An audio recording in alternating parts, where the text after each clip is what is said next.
గారు రవికుమార్ గారు సీఎం రమేష్ రవికుమార్ గారు సీఎం రమేష్ మాట్లాడిన దానికి బండి సంజయ్ మాట్లాడడానికి ఏకవచనంలో అతను ఏదైనా ఫ్రెండ్షిప్లో పోతే మీ ఇంటికి రండి మా ఇంటికి రండి అని చెప్పి రకంగా చెప్పారే తప్ప ఇప్పటి వరకు ఏదైనా ఆధారాలు ఉన్నాయా, కలుపుతామనే మాటలు ఉన్నాయా, మీరు నాకు టికెట్ ఇప్పించిరనే మాటలు ఉన్నాయా అనే వాదన మాత్రమే బీఆర్ఎస్ తరఫున వస్తుంది.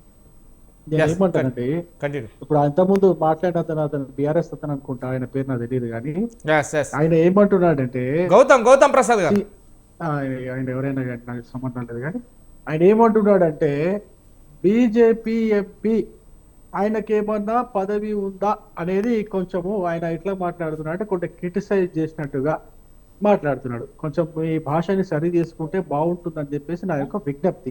ఒకటి. రెండోది ఏంటంటే ఎటకారంగా మీరు ఓపెనింగ్ లోనే ఎటకారంగా మాట్లాడుతూ ఏదో తెలియదు. ఆయనకు పార్టీలో ఏదైనా పదవి ఉందా అని అడిగిన, అంటే పార్టీ పరంగా కలవడానికి ఆయనకు పార్టీలో ఏదైనా పదవి ఉందా అని అడిగిన. ఎంపీ అనేది మాకు తెలుసు, పార్టీలో ఆయన ఏం పదవి ఎవరు అడుగుతున్నారు మీరు? రవి గారు మీరు అన్నారు కదా, మీరు అంటే నేను చెప్తున్నా రవి గారు ఏదో కొట్లాడడానికి వచ్చినట్టు సార్ ఉన్న విషయం చెప్తున్నా, కొట్లాడడానికి నేను కొంచెం ఆగండి. మీరు మాట్లాడేటప్పుడు నేను అడ్డం రాలేదు, మీరు 15 నిమిషాలు మాట్లాడి నేను ఒక్క మాట కూడా మేము మధ్యలో రాలేదు. విషయం చెప్తున్నాను సార్, కొంచెం అవసరం లేదు, విషయాలు మాకు కూడా బాగా తెలుసు, మేము చెప్తాం వినండి. అయితే సీఎం రమేష్ ఆయన బీజేపీ ఎంపీ, ఆయన కలిసింది ఎవరిని? కేటీఆర్ గారు సీఎం రమేష్ గారిని కలిసినట్టుగా సీఎం రమేష్ గారు చెప్తున్నారు. ఆయన చెప్పిన తర్వాత ఏం మాట్లాడినారో విషయాన్ని కూడా ఆయన కొంచెం చెప్పినారు, బయటికి చెప్పినారు. కావాలంటే నేను సీసీ కెమెరా ఫుటేజ్ కూడా బయట పెడతానని చెప్పేసి ఆయన అంటున్నారు. ఇప్పుడు ఈ విషయాల్ని క్లారిటీ ఇవ్వాల్సింది కేటీఆర్ గారు. మరి కేటీఆర్ గారు పోయిరా, కలిస్తే ఇదే విషయం మాట్లాడలేదా, విలీనం చేస్తామని చెప్పేసి అన్నారా, అనలేదా? అంతకుముందు సిరిసిల్ల టికెట్ కోసం మరి అదే సీఎం రమేష్ గారు అంటే అప్పట్లో కేటీఆర్ గారు క్లియర్ గా మాట్లాడండి. వీళ్ళు ఫాలో కాకపోతే ఏం చేస్తారు? మీరు ఆగాల మధ్యలో అంత పెద్ద బహిరంగ సభలోనే మాకు బీజేపీ సంబంధం లేదు, మాకు వాళ్ళ అట్లా చర్చ కూడా నాకు వస్తుంది, మధ్యలో రాలేదు. మీరు 15 రవి గారు కంటిన్యూ. అయితే ఇప్పుడు కేటీఆర్ గారు సిరిసిల్ల టికెట్ కోసము సీఎం రమేష్ గారి దగ్గరికి పోయినారా లేదా ఆ విషయం కూడా ఆయనే చెప్పాలి. ఇది ఎప్పుడు 10 సంవత్సరాల క్రితం అనుకుంటున్న, ఫస్ట్ టైం ఆయన ఎమ్మెల్యే అయినప్పుడా లేకపోతే దాని తర్వాత అయినప్పుడా తెలియదు మనకి, కానీ అది కూడా ఆయన కేటీఆరే క్లారిటీ ఇవ్వాలా. మేబీ ఉండొచ్చు అని అనుకుంటున్నారు, ప్రజలు కూడా ఉండొచ్చు అని అనుకుంటున్నారు. ఎందుకు అనుకుంటారంటే అప్పటికే సీఎం రమేష్ గారు ఆయన పెద్ద వ్యాపారవేత్త, ఆయనకు పెద్ద కాంట్రాక్టరు, అనేక రాజకీయ నాయకులతో, అనేక మంది రాజకీయ పార్టీలతో ఆయనకు సంబంధాలు ఉన్నట్టున్నాయి అప్పట్లో మరి ఆయన హెల్ప్ కోసం ఏమన్నా కేటీఆర్ పోయినారనే అనుకుంటున్నారు. ఎందుకు అనుకుంటారంటే అప్పట్లో కేటీఆర్ ఇస్ నథింగ్.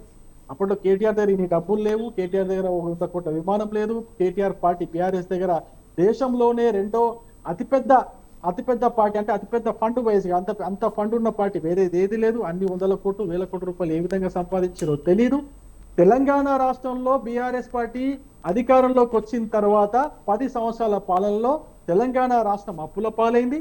కేసీఆర్ కుటుంబం మాత్రం గొప్ప వాళ్ళు అయ్యారు, కోటీశ్వర్లు అయ్యారు, కోట్లాధికారులు అయ్యారు. ఫామ్ హౌస్లు ఎక్కడ పడితే అక్కడ ఫామ్ హౌస్లు కట్టుకున్నారు, విమానాలు కొనుక్కున్నారు, రకరకాల ఆస్తులు సంపాదించారు. మరి తెలంగాణ రాష్ట్రం ఏమో అప్పుల పాలైంది, మరి వీళ్ళేమో 100,000 కోటీశ్వర్లు అయినారు. ఎట్లయినారో అది మరి వాళ్ళే చెప్పాలి. నేనేమనుకుంటున్నా అంటే ఈ మొత్తం ఎపిసోడ్ లో బీఆర్ఎస్ పార్టీకి సంబంధించి కేసీఆర్ గారి పైన ఆరోపణలు ఉన్నాయి. అది కాళేశ్వరం దానిపైన కావచ్చు, ఇంకో దానిపైన కావచ్చు. కేటీఆర్ గారి పైన ఆరోపణలు ఉన్నాయి. అనేక రకాలైన రియల్ ఎస్టేట్ కంపెనీల్లో ఏదో లావాదేవీలు జరిగినప్పుడు అప్పుడే ఆరోపణలు వచ్చినాయి. ఫోనిక్స్ కావచ్చు, ఇంకోటి చాలా ఆరోపణలు వచ్చినాయి. ఇంకా కవిత గారి పైన అయితే మీకు తెలుసు, లిక్కర్ స్కామ్ తో ఆమె లిక్కర్ స్కామ్ చేసి ఆమె 100 కోట్ల రూపాయలు ఆమె వెనకేసుకుందని చెప్పేసి ఆమె కవిత గారి అంటే మొత్తం కుటుంబం అంతా కూడా అవినీతి చేసిందని చెప్పేసి ఆరోపణలు. ఇప్పుడు పొగలేంది ఇదైతే మంట అయితే రాదు కదా, పొగలేంది ఇదైతే రాదు అంటే ఎక్కడో ఏదో చోట వీళ్ళు అవినీతి చేసినట్టుగా నిదర్శనాలు ఆధారాలు ఉన్నప్పుడే కదా ఇవన్నీ ఆరోపణలు వస్తాయి. దానికి ఇంకా సాక్ష్యంగా మనకు బలమైన ఆధారాలు అంటే వాళ్ళ ఇల్లు, వాళ్ళ ఫామ్ హౌస్లు, వాళ్ళ పార్టీ ఆఫీసులు, అక్కడ ఇక్కడ 100 కోట్లు, ఎన్నో ఎకరాల భూములు, ఎక్కడ పడితే అక్కడ అపార్ట్మెంట్లలో వాడికి పెద్ద టవర్స్లలో లక్షల స్క్వేర్ ఫీట్ల వీళ్ళ పేర్ల పైన వీళ్ళు చేసుకున్నటువంటి రిజిస్ట్రేషన్లు, బిల్డర్లను బెదిరించి కావచ్చు, కాంట్రాక్టర్లను బెదిరించి వీళ్ళు లక్షల కోట్ల రూపాయలు వసూలు చేసిన విధానం కావచ్చు, ఇవన్నీ చాలా ఉన్నాయి. ఇవన్నీ కాదని ఎట్లా చెప్పగలుగుతారు? ఒకటి. రెండో విషయము, ఆ 1660 కోట్ల రూపాయలు సీఎం రమేష్కి ఇచ్చారని చెప్పేసి అని చెప్తున్నారు. ఏమండి, బీఆర్ఎస్ హయాంలో 9.5 సంవత్సరాలు పాలించారండి. 9.5 సంవత్సరాల వీళ్ళ హయాంలో ఎన్ని కాంట్రాక్ట్లు, చిన్న కాంట్రాక్ట్ దగ్గర నుంచి ఏమంటే మరి గవర్నమెంట్ తెలుసా మీకు? అదేదో మన ఊరు మన బడి అని ఒక స్కీమ్ తీసుకొచ్చారు. 7,900 కోట్ల స్కీమ్ అది.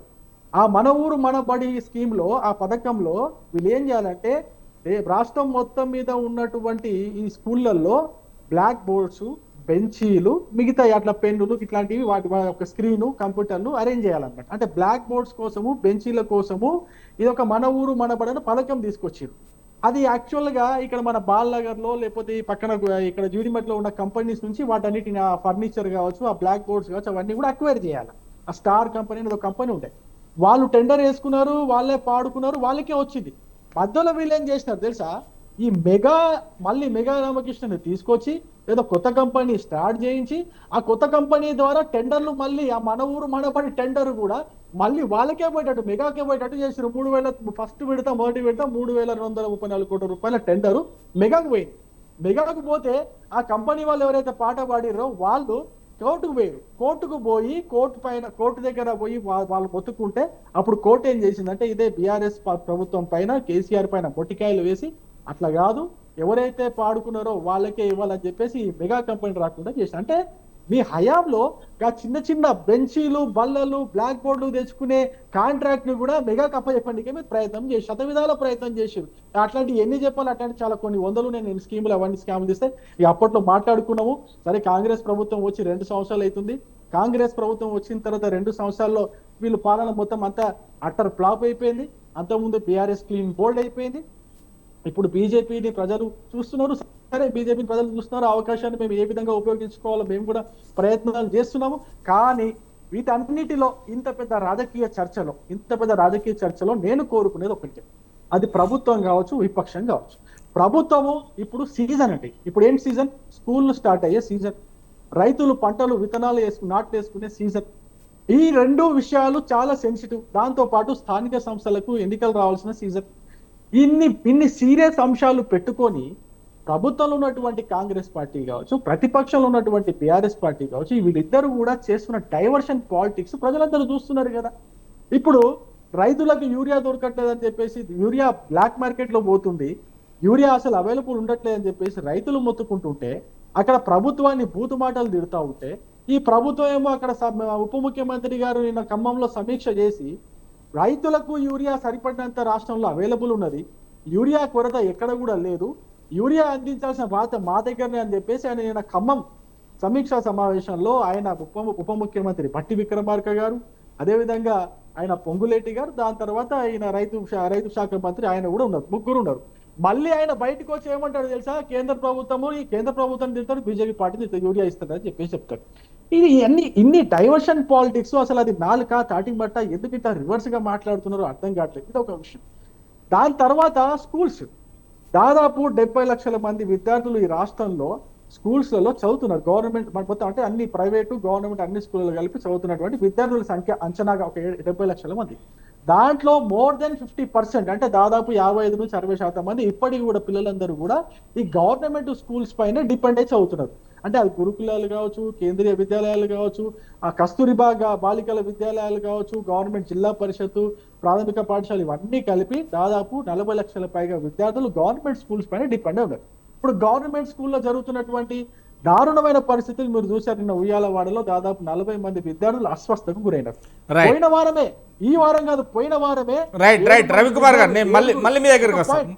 నేను ఏమంటున్నానండి, రాజకీయాలు మాట్లాడుకోవడానికి మనకు ఇప్పుడు సమయం కాదు అనేది నేను రాజకీయ పార్టీల ప్రతినిధులకు నేను విజ్ఞప్తి చేస్తున్నా. ఇప్పుడు సమస్యల పైన మాట్లాడదాం, విద్యార్థుల సమస్యల పైన మాట్లాడదాం, రైతుల సమస్యల పైన మాట్లాడదాం. స్థానిక సంస్థల ఎలక్షన్లు పోస్ట్ పోన్ అవుతూ ఉంటే కేంద్రం నుంచి రావాల్సిన గ్రాంట్స్ కావచ్చు, నిధులు కావచ్చు,